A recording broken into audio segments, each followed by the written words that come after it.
పులకింత పచ్చడిలో మమత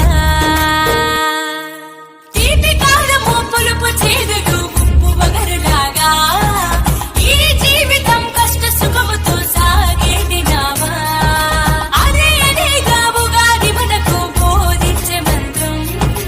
ఇదేగా మనిషి మనుగడకు ఆది అంత సూత్రం కోడి నిద్రలేపింది ఇనుప చెట్టు కొమ్మల్లో ఎలుగు పూల రెమ్మల్లో చిట్టపాట పాడింది పల్లె ఆటలాడింది పట్టు సీర సుట్టింది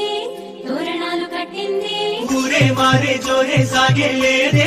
మనాది నింగి నేల పొంగిపోయే రోజే ఉగాది రామాసిలుక వన్నేలుక వసంతమే విరిసెలి